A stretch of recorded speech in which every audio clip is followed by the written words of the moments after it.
ಜೈಲಾಸ್ಪತ್ರೆಯಲ್ಲಿ ಪವಿತ್ರ. ಅರೆರೆ ಏನಾಯ್ತು ಈ ಲಿಪ್ಸ್ಟಿಕ್ ರಾಣಿಗೆ?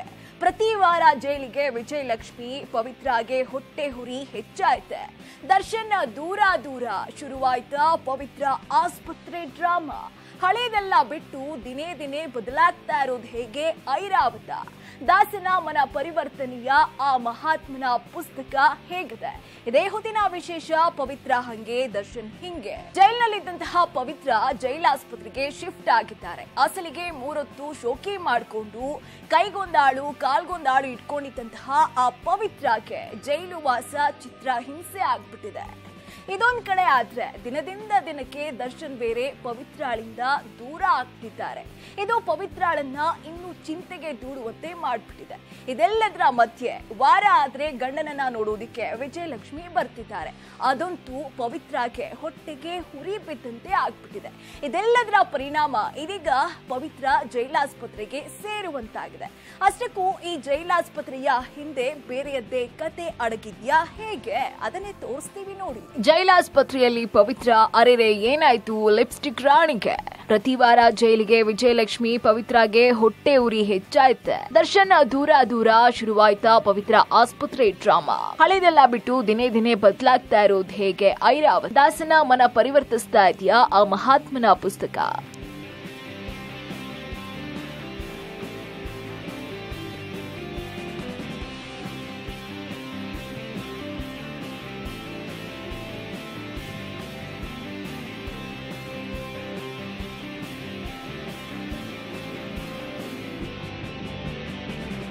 ಎಸ್, ತುಟಿಗೆ ರಂಗ್ ಇಲ್ದೆ, ವೆರೈಟಿ ಡ್ರೆಸ್ ಇಲ್ದೆ, ಓಡಾಟಕ್ಕೆ ಕಾರ್ ಇಲ್ದೆ ಪವಿತ್ರ ಯಾವತ್ತೂ ಮನೆಯಿಂದ ಆಚೆಗೆ ಬಂದೋಳೆ ಅಲ್ಲ. ಆದ್ರೆ ಈ ಲೈಫು ತಿಂಗಳಿಂದ ಬದಲಾಗಿ ಹೋಗಿದೆ.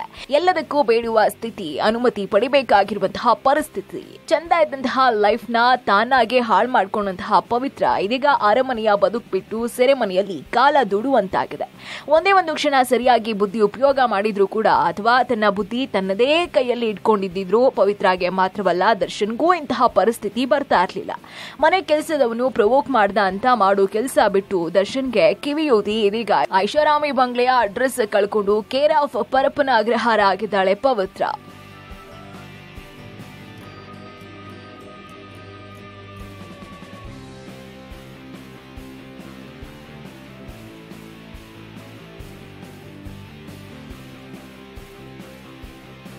ಆದ್ರೆ ಹೀಗೆ ಪರಪ್ಪನ ಅಗ್ರಹಾರ ಜೈಲ್ ಸೇರಿರುವಂತಹ ಪವಿತ್ರ ಅಲ್ಲಾದ್ರೂ ಸುಮ್ನಿದ್ದಾಳ ಅಂತ ನೋಡಿದ್ರೆ ಕಲ್ತಿರೋ ಚಾಳಿ ಎಲ್ಲಿ ಬಿಡೋದಿಕ್ಕಾಗತ್ತೆ ಹೇಳಿ? ಅಲ್ಲೂ ಕೂಡ ಪವಿತ್ರಾಳದ್ದು ಮೇಕಪ್ ದೇ ಚಿಂತೆ. ವಾರ ನೋಡ್ಲಿಕ್ಕೆ ಅಂತ ಬರುವಂತಹ ಅಮ್ಮನ ಬಳಿ, ತಮ್ಮನ ಬಳಿ ನನಗೆ ಅದು ಬೇಕು ಇದು ಬೇಕು ಅಂತ ಡಿಮ್ಯಾಂಡ್ ಇಡೋದೇ ಬಂತು ಹೊರತು ಬಂದ ಸಂಕಷ್ಟದಿಂದ ಹೇಗ್ ಪಾರಾಗೋದು ಅನ್ನೋದ್ರ ಚಿಂತೆ ಕಿಂಚಿತ್ತು ಇದ್ದಂತೆ ಕಾಣಿಸ್ತಾ ಇಲ್ಲ. ಸದಾ ಈಗ ಪವಿತ್ರಾಗೆ ದರ್ಶನ್ದೇ ಚಿಂತೆ. ದರ್ಶನ್ ಸೆಲ್ ಕಡೆಗೇನೆ ಗಮನ. ಅಲ್ಲಿ ಯಾರು ಬರ್ತಾರೋ, ದರ್ಶನ್ಗೆ ಯಾರು ಸಪೋರ್ಟ್ ಮಾಡ್ತಾರೋ, ದರ್ಶನ್ ಅದ್ಯಾರು ಬಿಡಿಸ್ಕೊಂಡು ಹೋಗ್ತಾರೋ, ದರ್ಶನ್ ನನ್ನ ಬಗ್ಗೆ ಯೋಚನೆ ಮಾಡ್ತಾರೋ, ಅಥವಾ ಇಷ್ಟೆಲ್ಲ ನನ್ನಿಂದ ಆಗಿದ್ದು ಅಂತ ಎಲ್ಲಿ ಕೈ ಬಿಟ್ಬಿಡ್ತಾರೋ ಅನ್ನೋದೇ ಈಕೆಯ ಗಮನದಲ್ಲಿದೆ. ಇದೇ ಕಾರಣಕ್ಕೆ ಈಗ ಹೊಸ ಡ್ರಾಮಾ ಶುರು ಮಾಡ್ಕೊಂಡ್ಲಾ ಅಂತ ಅನುಮಾನ ಆರಂಭ ಆಗಿದೆ.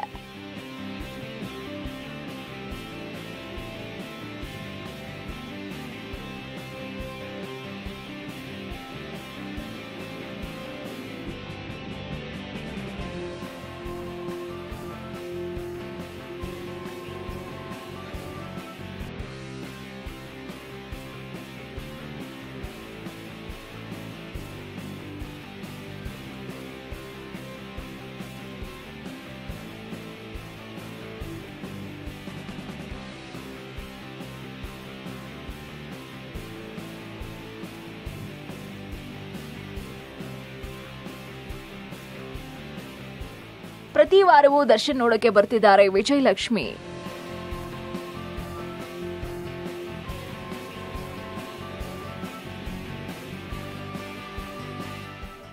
ಇದೊಂದೇ ವಿಷಯ ಪವಿತ್ರ ಹೊಟ್ಟೆಯವರಿಗೆ ಹಚ್ಚಿತೆ ಕಿಡಿ.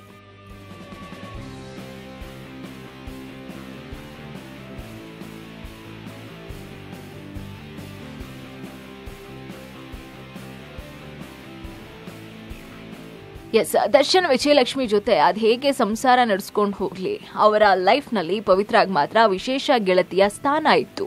ಆ ಸ್ಥಾನದಿಂದಾನೇ ಪವಿತ್ರ ಎಲ್ಲೋ ಇದ್ದವಳು ಅದೆಲ್ಲಿಗೋ ಬಂದು ನಿಂತ್ಲು. ಸಣ್ಣ ಬೊಟಿಕ್ ಇಟ್ಕೊಂಡಿದ್ದವಳು ರೆಡ್ ಕಾರ್ಪೆಟ್ ಅನ್ನೋ ಬಹುದೊಡ್ಡ ಬೊಟಿಕ್ ತೆರೆದ್ಲು. ಸಣ್ಣದಾದಂತಹ ಮನೆಯಲ್ಲಿದ್ದವಳು ಕೋಟಿ ರೂಪಾಯಿ ಮೌಲ್ಯದ ಬಂಗ್ಲೆಗೆ ಶಿಫ್ಟ್ ಆಗಿದ್ಲು. ಹೆಂಗೆಂಗೋ ಇದ್ದವಳು ಅದ್ ಹೇಗೋ ಆದ್ಲು. ಇನ್ನು ಕೈಗೊಬ್ಬ ಆಳು ಕಾಲ್ಗೊಬ್ಬ ಆಳು, ಅಬ್ಬಬ್ಬಬ್ಬ ಎಂತ ಬಿಂದಾಸ್ ಲೈಫು. ಕಂಡಿದ್ದೆಲ್ಲ ಕಣ್ಮುಂದೆ ಇರ್ತಾ ಇತ್ತು. ಇಂತಹ ಸುಖದ ಸುಪ್ಪತ್ತಿಗೆಯ ಜೀವನವನ್ನ ಕೇವಲ ದರ್ಶನ್ ವಿಶೇಷ ಗೆಳತಿಯಾಗಿ ಪಡ್ಕೊಂಡಿದ್ಲು. ಆದ್ರೆ ಅದೆಲ್ಲವನ್ನು ಆಕೆಯ ಅಹಮ್ಮ, ಕಿಚ್ಚು, ಅಸೂಹೆ, ದುರಾಸೆಯಿಂದಾಗಿ ಕಳ್ಕೊಂಡ್ಬಿಟ್ಟಿದ್ದಾಳೆ. ಈಗ ನಾನೇನು ಅಂತದ್ ಮಾಡ್ದೆ, ನಾನ್ ದರ್ಶನ್ಗೆ ವಿಷಯ ಹೇಳಿದ್ದೇ ತಪ್ಪಾಗಿ ಹೋಯ್ತಾ, ಎಲ್ರೂ ನನ್ನನ್ನೇ ದೂರ್ತಿದ್ದಾರೆ ಅಂತ ಈಗ ಕಣ್ಣೀರ್ ಹಾಕೋದಿಕ್ಕೆ ಶುರು ಮಾಡಿದ್ದಾಳಂತೆ.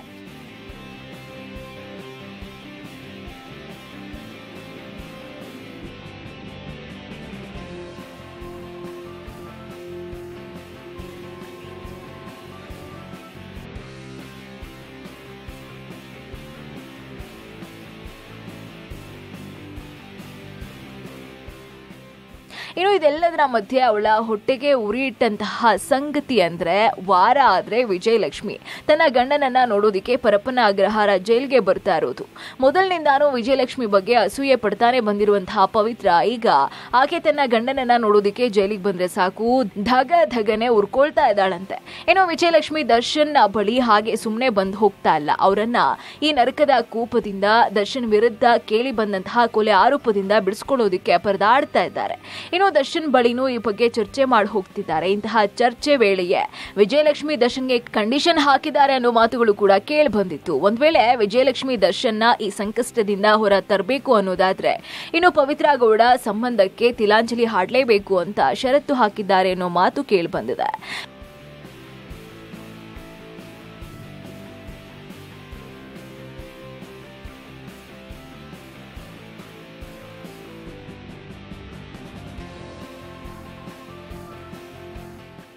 ವಿಜಯಲಕ್ಷ್ಮಿಯ ಷರತ್ತು ಪವಿತ್ರ ಧಗ ಊರಿಗೆ ಊರೇ ಹೇಳ್ತಾ ಇದೆ, ಪವಿತ್ರ ಸಹವಾಸ ಬೇಡ.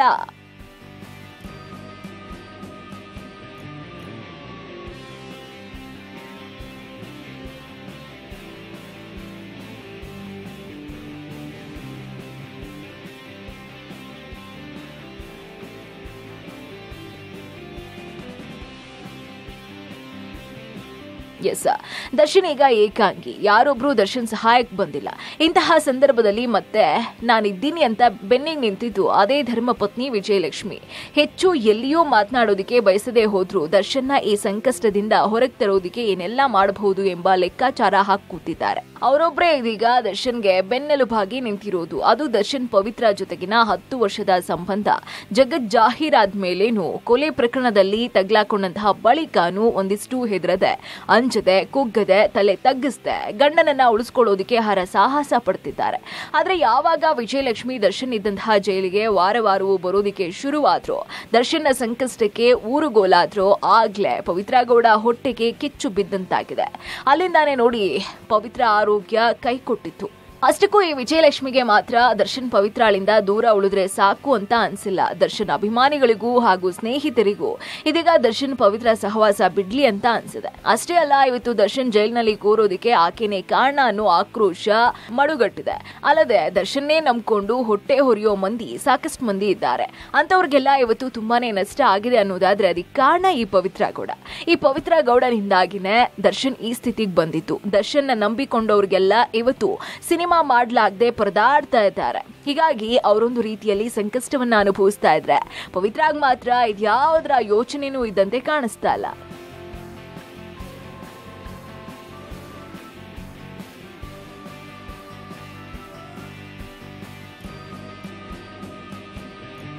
ಜೈಲಾಸ್ಪತ್ರೆಗೆ ದಾಖಲಾಗಿದೆ ಹೇಗೆ ಪವಿತ್ರ ಗೌಡ? ಪವಿತ್ರಾಗೆ ದರ್ಶನ್ ಬಗ್ಗೆ ಆ ಹಿಂಟ್ ಸಿಕ್ಕಿತ್ತಾ?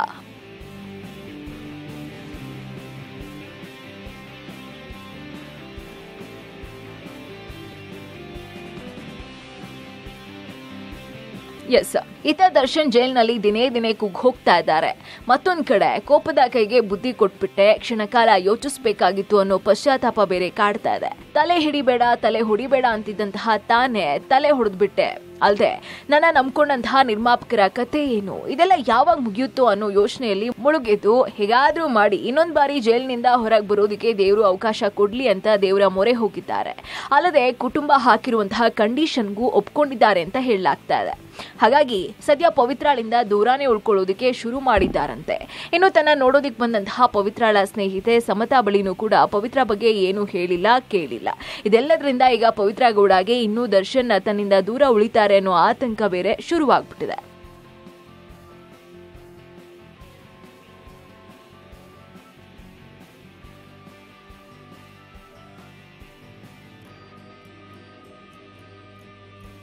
ಇನ್ನು ದರ್ಶನ್ ಇದ್ರಷ್ಟೇ ಪವಿತ್ರ ಬದುಕು, ಇಲ್ಲದೆ ಹೋದ್ರೆ ಅದೇನ್ ಕತೆನೋ ಏನೋ ಗೊತ್ತಿಲ್ಲ. ಆದ್ರೆ ಪವಿತ್ರ ಏನಾದ್ರೂ ಇಂಡಸ್ಟ್ರಿಯಲ್ಲಿ ಹೆಸರು ಮಾಡಿದ್ದೇ ಆದ್ರೆ, ಆಕೆ ಬದುಕಲ್ಲಿ ಏನಾದ್ರೂ ಸಾಧಿಸಿದ್ದೇ ಆಗಿದ್ದಲ್ಲಿ ಇದೆಲ್ಲವೂ ದರ್ಶನ್ ನಿಂದ ಮಾತ್ರನೇ.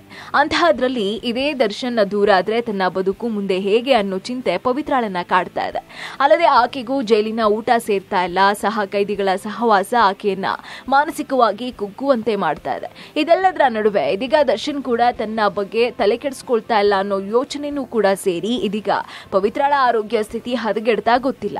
ಆದ್ರೆ ಕಳೆದ ಬಾರಿ ಪವಿತ್ರ ನೋಡೋದಿಕ್ ಬಂದಂತಹ ತಾಯಿಯ ಬಳಿ ದರ್ಶನ್ ತನ್ನತ್ತ ನೋಡ್ತಾ ಇಲ್ಲ, ಮಾತನಾಡ್ತಾ ಇಲ್ಲ, ನಾನು ಹೀಗೆ ಮೆಸೇಜ್ ಮಾಡ್ತಿದ್ದಾನೆ ಅಂತ ಹೇಳಿದ್ದೆ ದೊಡ್ಡ ತಪ್ಪಾಯ್ತಾ, ನನ್ನೇ ಎಲ್ಲರೂ ದೂಷಿಸ್ತಾ ಇದ್ದಾರೆ ಅಂತ ಅತ್ತು ಕೊರ್ಗಿದ್ದಾಳೆ ಅನ್ನೋ ಮಾಹಿತಿ ಹೊರಗೆ ಬಿದ್ದಿತ್ತು.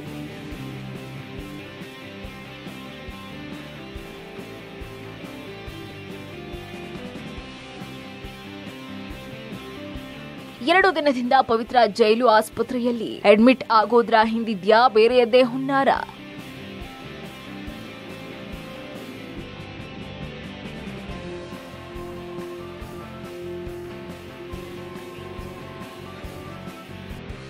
ಇತ್ತ ಪವಿತ್ರ ಈ ಹಿಂದೆಲ್ಲ ದರ್ಶನ್ ಬಳಿ ಆಡಿರುವಂತಹ ನೌಟಂಕಿ ಡ್ರಾಮಾ ಅವರದ್ದೇ ವಲಯದಲ್ಲಿರೋರಿಗೆ ಚೆನ್ನಾಗಿನೇ ಗೊತ್ತಿದೆ. ಅಷ್ಟಕ್ಕೂ ದರ್ಶನ್ ಹಾಗೂ ವಿಜಯಲಕ್ಷ್ಮಿ ಚೆನ್ನಾಗಿರೋ ಹಾಗಿಲ್ಲ. ಅದನ್ನ ಸಹಿಸ್ಕೊಳ್ಳೋದಿಕ್ಕಾಗದೆ ಯಾವ್ದಾದ್ರೂ ಒಂದು ನೆಪ ಮಾಡಿ ದರ್ಶನ್ ಬಳಿ ಮುನುಸನ್ನ ತೋರಿಸ್ಕೊಳ್ತಾ ಇದ್ರು. ದರ್ಶನ್ ಆನಿವರ್ಸರಿಗೆ ದುಬೈಗೆ ಹೋಗಿ ಬಂದಾಗ್ಲೂ ಮುನಿಸ್ಕೊಂಡು ಬಹುದೊಡ್ಡ ಡಿಮ್ಯಾಂಡ್ ಇಟ್ಟಿದ್ಲು. ಇದೇ ಹೊತ್ನಲ್ಲಿ ಇತ್ತ ರೇಣುಕಾಸ್ವಾಮಿಯ ಅಶ್ಲೀಲ ಮೆಸೇಜ್ ವಿಷಯ ದರ್ಶನ್ ಮುಂದಿಟ್ಟಿದ್ಲು. ಏನು ಪವಿತ್ರ ಮುನಿಸನ್ನ ಶಮನ ಮಾಡೋದಿಕ್ಕೆ ಅಂತಾನೆ ಮುಂದಾಗಿ ಕೊನೆಗೆ ರೇಣುಕಾಸ್ವಾಮಿಯ ಕೊಲೆ ಪ್ರಕರಣದಲ್ಲಿ ಆರೋಪಿಯಾಗಿದ್ದಾರೆ ದರ್ಶನ್.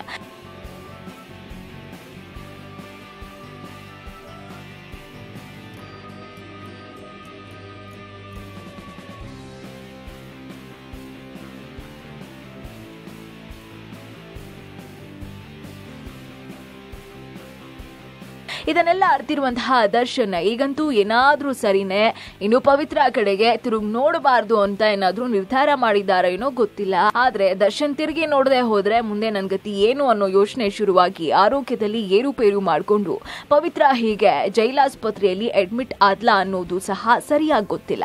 ಆದ್ರೆ ತನಿಗೆ ಹುಷಾರಿಲ್ಲ ಅಂದ್ರೆ ದರ್ಶನ್ ಅನ್ನ ನೋಡಕ್ ಬರ್ತಾರೆ ಅಂತ ಕನಸು ಕಾಣ್ತಾ ಇದ್ದಾಳೋ ಅಥವಾ ಈ ನೆಪದಲ್ಲಾದ್ರೂ ದರ್ಶನ್ ಮತ್ತೆ ತನ್ನ ಸಮೀಪ ಸೆಳಿಬಹುದು ಅಂತ ಏನಾದ್ರೂ ಯೋಚನೆ ಮಾಡಿದ್ದಾಳೋ ಏನೋ. ಒಟ್ನಲ್ಲಿ ಹೇಗಾದ್ರೂ ಮಾಡಿ ದರ್ಶನ್ ಜೊತೆ ಒಂದು ಬಾರಿ ಆದ್ರೂ ಮಾತನಾಡಬೇಕು ಅಂತ ಐಡಿಯಾ ಮಾಡಿದ್ರು ಅಚ್ಚರಿ ಇಲ್ಲ. ಆ ಕಡೆ ಪವಿತ್ರ ನೋಡಿದ್ರೆ ಜೈಲಾಸ್ಪತ್ರೆಯಲ್ಲಿ ಅಡ್ಮಿಟ್ ಆಗಿ ನೌಟಂಕಿ ಡ್ರಾಮಾವನ್ನ ಶುರು ಮಾಡ್ಕೊಂಡಿದ್ದಾಳೆ. ಆದ್ರೆ ಇತ್ತ ದರ್ಶನ್ ತನ್ನನ್ನ ತಾನು ಬದಲಾಯಿಸಿಕೊಳ್ಳೋದ್ರಲ್ಲಿ ಬ್ಯುಸಿ ಆಗ್ಬಿಟ್ಟಿದ್ದಾರೆ. ಆಗಿದ್ದೆಲ್ಲ ಆಗ ಹೋಗಿದೆ. ಆದ್ರೆ ಈ ಸಂಕಷ್ಟದಿಂದ ಪಾರಾಗೋದು ಹೇಗೆ ಅಂತ ಧ್ಯಾನ ಮಾಡಿ ದೇವರ ಮೊರೆ ಹೋಗ್ತಿದ್ದಾರೆ. ಅಲ್ಲದೆ ಆ ದಿನ ಬೇರೆ ಹತ್ತಿರ ಆಗ್ತಾ ಇರೋ ಹಿನ್ನೆಲೆಯಲ್ಲಿ ಬಹಳವೇ ಎಚ್ಚರಿಕೆಯನ್ನ ವಹಿಸ್ತಾ ಇದ್ದಾರೆ ದರ್ಶನ್. ತನ್ನನ್ನು ತಾನು ಬದಲಾಯಿಸಿಕೊಳ್ತಿರೋದು ಹೇಗೆ ದರ್ಶನ್, ಸಂಪೂರ್ಣವಾಗಿ ಬದಲಾಗಿದ್ ಹೇಗೆ ದರ್ಶನ್ ದಿನಚರಿ. ದರ್ಶನ್ ಅಭಿಮಾನಿಗಳ ಪಾಳಿಗೆ ಪುಣ್ಯಾತ್ಮ ಆದ್ರೂ ಇಂಡಸ್ಟ್ರಿಯಲ್ಲಿ ಬ್ಯಾಡ್ ಬಾಯ್ ಅನ್ನೋ ಆರೋಪ ಇದೆ. ಈ ಆರೋಪ ಏನ್ ಸುಮ್ನೆ ಬಂದಿದ್ದಲ್ಲ. ದರ್ಶನ್ ಮಾಡ್ಕೊಂಡ ಅವಾಂತರಗಳು ಈ ಪಟ್ಟವನ್ನ ತಂದು ಕೊಟ್ಟಿದೆ. ಆದ್ರೆ ಇದರಿಂದ ಆಗಲೇ ಎಚ್ಚೆತ್ಕೊಳ್ಬೇಕಾದ ದರ್ಶನ್ ಉದಾಸೀನ ಮಾಡಿದ್ರಿಂದಾನೋ ಏನೋ ಇದೀಗ ರೇಣುಕಾಸ್ವಾಮಿ ಕೊಲೆ ಪ್ರಕರಣದಲ್ಲಿ ಆರೋಪಿ ನಂಬರ್ 2 ಸ್ಥಾನದಲ್ಲಿದ್ದಾರೆ. ಸಲದಕ್ಕೆ ದರ್ಶನ್ ಅಡ್ರೆಸ್ ಕೂಡ ಸ್ಯಾಂಡಲ್ವುಡ್ ನಿಂದ ಪರಪನಾಗ್ರಹಾರಕ್ಕೆ ಶಿಫ್ಟ್ ಆಗಿದೆ. ಆದ್ರೆ ಹೀಗೆ ಜೈಲು ಸೇರ್ತಾ ಇದ್ದ ಹಾಗೆ ದರ್ಶನ್ ದಿನೇ ದಿನೇ ತನ್ನನ್ನು ತಾನು ಬದಲಾಯಿಸಿಕೊಳ್ಳೋಕೆ ಮುಂದಾಗಿದ್ದಾರೆ. ಬೆಳಗ್ಗೆ ಏಳೋದ್ರಿಂದ ಹಿಡಿದು ರಾತ್ರಿ ಮಲಗೋ ತನಕ ತನ್ನ ದಿನಚರಿಯನ್ನ ಬದಲಾಯಿಸಿಕೊಂಡಿದ್ದಾರೆ. ಜೈಲು ಸೇರಿದಾಗಿಂದಲೂ ದರ್ಶನ್ಗೆ ತೊಳಲಾಟ ಶುರುವಾಗಿದೆ. ತಾನು ಮಾಡಿದ ತಪ್ಪಿನ ಅರಿವಾಗಿದೆ. ಅಷ್ಟಕ್ಕೂ ತನ್ನ ಈ ತಪ್ಪಿಗೆ ಕಾರಣ ಏನು ಅನ್ನೋದು ಕೂಡ ಅರ್ಥವಾಗಿದೆ. ಹಾಗಾಗಿ ಇಷ್ಟಿನ ಇದ್ದ ಲೈಫ್ ಸ್ಟೈಲ್ನ ಬದಲಾಯಿಸಿಕೊಳ್ಳೋಕೆ ತೀರ್ಮಾನ ಮಾಡಿರುವ ದರ್ಶನ್ ಅದನ್ನ ಜೈಲಲ್ಲಿದ್ದಾಗಲೇ ಕಾರ್ಯರೂಪಕ್ಕೆ ತರ್ತಾ ಇದ್ದಾರಂತೆ. ಮಾಡಿದ ತಪ್ಪಿಗೆ ಪಶ್ಚಾತ್ತಾಪ ಪಡ್ತಾ ಅನಾರೋಗ್ಯ ಮಾನಸಿಕ ಖಿನ್ನತೆಗೆ ಒಳಗಾದ ದರ್ಶನ್ ಇದೀಗ ಅದರಿಂದಲೂ ಹೊರಬರೋಕೆ ದಾರಿ ಕಂಡುಕೊಂಡಿದ್ದಾರೆ ಎನ್ನಲಾಗಿದೆ. ಆಗಿದ್ದೆಲ್ಲ ಆಗ ಹೋಗಿದೆ, ಇನ್ನಾದ್ರೂ ಬದಲಾಗೋಣ ಅಂತ ಇದೀಗ ಧ್ಯಾನ, ಪ್ರಾರ್ಥನೆ, ಯೋಗದ ಮೊರೆ ಹೋಗಿದ್ದಾರೆ. ಸಹಕೈದಿಗಳಿಂದ ಹೇಳಿಸ್ಕೊಂಡು ಬೆಳಗೆದ್ದು ಯೋಗ ಮಾಡೋಕೆ ಶುರುವಾಗಿದ್ದಾರಂತೆ. ಈ ಮೂಲಕ ದೇಹವನ್ನ ದಂಡಿಸ್ತಿದ್ದಾರಂತೆ. ಎಲ್ಲಕ್ಕಿಂತ ಹೆಚ್ಚಾಗಿ ಇನ್ನೂ ತಲೆಗೆ ನೆಗೆಟಿವ್ ಥಾಟ್ ಬಾರದಂತೆ ಎಚ್ಚರಿಕೆ ವಹಿಸ್ತಾ ಇದ್ದಾರಂತೆ.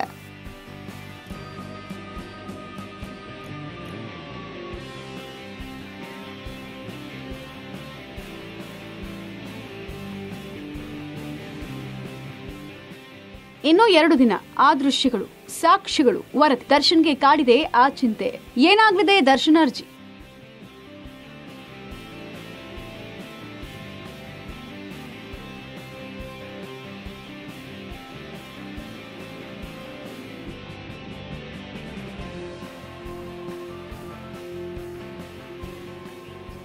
ಎಸ್, ದರ್ಶನ್ ಎದುರು ನೋಡ್ತಾ ಇರುವ ಆ ದಿನ ಸಮೀಪ ಆಗ್ತಾ ಇದೆ. ಆ ದಿನ ಬೇರೆ ಯಾವುದೂ ಅಲ್ಲ, ಮನೆಯೂಟಕ್ಕೆ ಹಾಸಿಗೆಗಾಕಿ ಸಲ್ಲಿಸಿರುವ ಅರ್ಜಿ ವಿಚಾರಣೆಗೆ ಬರುವ ದಿನ. ಇನ್ನೇನು 2 ದಿನ ಬಾಕಿ ಇದೆ. ಇದೇ ಗುರುವಾರ ಅರ್ಜಿ ವಿಚಾರಣೆಗೆ ಬರಲಿದೆ. ಆ ವೇಳೆ ದರ್ಶನ್ನ ಸ್ಥಿತಿ, ಆರೋಗ್ಯದ ಸ್ಥಿತಿ ಎಲ್ಲವೂ ನ್ಯಾಯಾಲಯದ ಮುಂದೆ ಬರಲಿದೆ. ಜೈಲು ಅಧಿಕಾರಿ ಎಲ್ಲವನ್ನ ಒಪ್ಪಿಸಲಿದ್ದಾರೆ. ಇನ್ನು ಈ ಬಗ್ಗೆ ದರ್ಶನ್ ಪರವಾಗಿ ಸಿವಿ ನಾಗೇಶ್ ವಾದಿಸಲಿದ್ದು, ಪೊಲೀಸರ ಆಕ್ಷೇಪಣೆಗಳಿಗೆ ಅದ್ಯಾವ ರೀತಿಯಲ್ಲಿ ವಾದ ಮಾಡಲಿದ್ದಾರೆ ಅನ್ನೋ ಕುತೂಹಲವೂ ಕಾಡಿದೆ.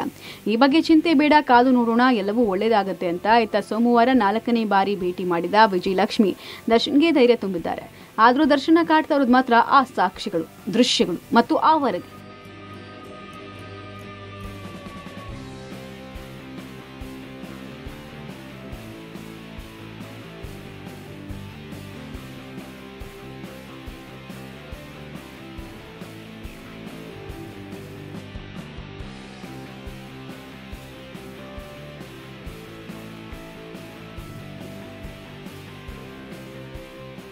ದರ್ಶನ್ ಏನೋ ತಮ್ಮನ್ನ ತಾವು ಬದಲಾಯಿಸಿಕೊಳ್ಳೋಕೆ ಕಸರತ್ತು ನಡೆಸಿದ್ದಾರೆ, ಕೂಲ್ ಆಗೋಕೆ ಪ್ರಯತ್ನ ಪಡ್ತಿದ್ದಾರೆ. ಆದ್ರೆ ಇತ್ತ ಪೊಲೀಸರು ಮಾತ್ರ ದರ್ಶನ್ ವಿಷಯದಲ್ಲಿ ಯಾವ ದಯೆ ದಾಕ್ಷಿಣ್ಯವೂ ಸಿಗದಂತೆ ಕಟ್ಟೆಚ್ಚರ ವಹಿಸ್ತಾ ಇದ್ದಾರೆ. ಕೃತ್ಯಕ್ಕೆ ಸಂಬಂಧಿಸಿದ ಸಿಸಿಟಿವಿ, ಆರೋಪಿಗಳು ಓಡಾಡಿರುವ ಏರಿಯಾಗಳು, ಮೃತದೇಹ ಸಾಗಿಸಿದ ಮಾರ್ಗದ ಸಿಸಿಟಿವಿ ದೃಶ್ಯಗಳು, ಸ್ಟೋನಿ ಬ್ರೂಕ್ನಿಂದ ಪಟ್ಟಣಗೆರೆ ಶೆಡ್ವರೆಗೂ, ಬಳಿಕ ಶೆಡ್ನಿಂದ ಸುಮ್ನಹಳ್ಳಿಯ ರಾಜ ಕಾಲುವೆ ತನಕ, ನಂತರ ದರ್ಶನ್ ಹಾಗೂ ಪವಿತ್ರ ಗೌಡ ಮನೆಯ ಸಿಸಿಟಿವಿ ದೃಶ್ಯಗಳೆಲ್ಲ ಸೇರಿದಂತೆ ಒಟ್ಟು 33ಕ್ಕೂ ಹೆಚ್ಚು ಸಿಸಿಟಿವಿಯ ದೃಶ್ಯಗಳನ್ನು ಸಂಗ್ರಹಿಸಿದ್ದಾರೆ. ಅವೆಲ್ಲವನ್ನ ಎಫ್ಎಸ್ಎಲ್ ಹಾಗೂ ಸಿಐಡಿ ತಾಂತ್ರಿಕ ಘಟಕಕ್ಕೆ ರವಾನಿಸಿ ವರದಿಗಾಗಿ ಕಾದಿದ್ದಾರೆ. ಇನ್ನು ಈ ಎಲ್ಲ ದೃಶ್ಯ ಸಾಕ್ಷ್ಯ ಹಾಗೂ ವರದಿಗಳನ್ನ ಜುಲೈ 18ರಂದು ಪೊಲೀಸರು ನ್ಯಾಯಾಲಯದ ಎದುರು ಇಟ್ಟು ವಾದಿಸಿದ್ರೆ ದರ್ಶನ್ ಕೋರಿಕೆಯ ಅರ್ಜಿ ಏನಾಗಲಿದೆ ಅನ್ನೋ ಆತಂಕ, ಕುತೂಹಲ ಎರಡೂ ಕೂಡ ದರ್ಶನ್ಗೆ ಕಾಡ್ತಾ ಇರೋದು ಸುಳ್ಳಲ್ಲ. ದರ್ಶನ್ ಇದೀಗ ಧ್ಯಾನದ ಮೊರೆ ಹೋಗಿದ್ದಾರೆ. ತಮ್ಮನ್ನ ತಾವು ಬದಲಾಯಿಸಿಕೊಳ್ಳೋದಿಕ್ಕೆ ಭಕ್ತಿ ಮಾರ್ಗ ತುಳಿದಿದ್ದಾರೆ. ಇದೆಲ್ಲದರ ನಡುವೆಯೂ ಅದ್ಯಾವ ಮಹಾತ್ಮನ ಪುಸ್ತಕದ ಮೊರೆ ಹೋಗಿದ್ದಾರೆ ದರ್ಶನ್ ಗೊತ್ತಾ? ಅದನ್ನ ತೋರಿಸ್ತೀವಿ ನೋಡಿ. ಆ ಮಹಾತ್ಮನ ಪುಸ್ತಕದ ಮೊರೆ ಹೋದ ದರ್ಶನ್, ಆ ಪುಣ್ಯಾತ್ಮನ ಆದರ್ಶ ಜೀವನ ಆಗುತ್ತಾ ಲೈಫ್ ಚೇಂಜ್?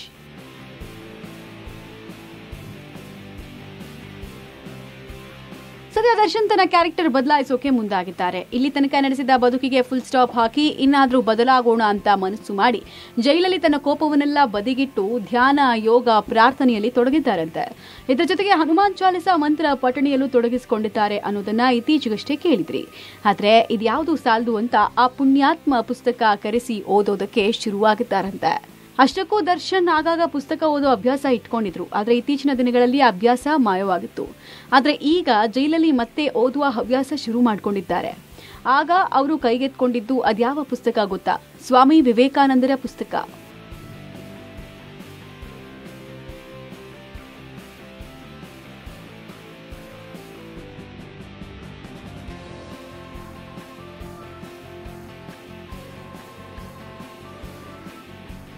ಇದೀಗ ದರ್ಶನ್ ಸ್ವಾಮಿ ವಿವೇಕಾನಂದರ ಪುಸ್ತಕವನ್ನ ತರಿಸಿಕೊಂಡು ಓದೋಕೆ ಶುರು ಮಾಡಿದಾರಂತೆ.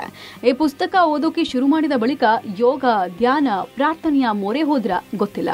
ಸದ್ಯ ಏನೋ ಒಂದು ಪರಿವರ್ತನೆ ಆಗೋಕೆ ದರ್ಶನ್ ಮುಂದಾಗಿದ್ದಾರೆ. ಆದ್ರೆ ಈ ಪರಿವರ್ತನೆ ದರ್ಶನ್ ಅವರನ್ನ ರೇಣುಕಾ ಸ್ವಾಮಿಯ ಕೊಲೆ ಪ್ರಕರಣದಿಂದ ಅದು ಹೇಗೆ ಆಚೆ ತರೋಕೆ ಸಹಾಯ ಮಾಡುತ್ತೆ ಅನ್ನೋದು ಗೊತ್ತಿಲ್ಲ. ಆದ್ರೆ ದರ್ಶನ್ ಮಾತ್ರ ತನ್ನ ಹಳೆ ಚಟಗಳನ್ನ ಬಿಟ್ಟು ರೂಪಾಂತರಗೊಳ್ಳೋಕೆ ಮನಸ್ಸು ಮಾಡಿದಂತಿದೆ. ಬದಲಾವಣೆ ಜಗದ ನಿಯಮ. ಆದ್ರೆ ಈ ಬದಲಾವಣೆ ದರ್ಶನ್ಗೆ ಬಂದೆರಗಿರುವ ಸಂಕಷ್ಟದಿಂದ ಅದ್ ಹೇಗೆ ಪಾರು ಮಾಡುತ್ತೆ ಅನ್ನೋದೇ ಕುತೂಹಲ. ಇದೀಗ ಎಲ್ಲರಲ್ಲೂ ಈ ವಿಚಾರ ಕಾಡ್ತಾ ಇದೆ. ಸದ್ಯ ಈಗ ಇದೆಲ್ಲದಕ್ಕೂ ಕಾಲವೇ ಉತ್ತರ ಕೊಡ್ಬೇಕಷ್ಟೇ.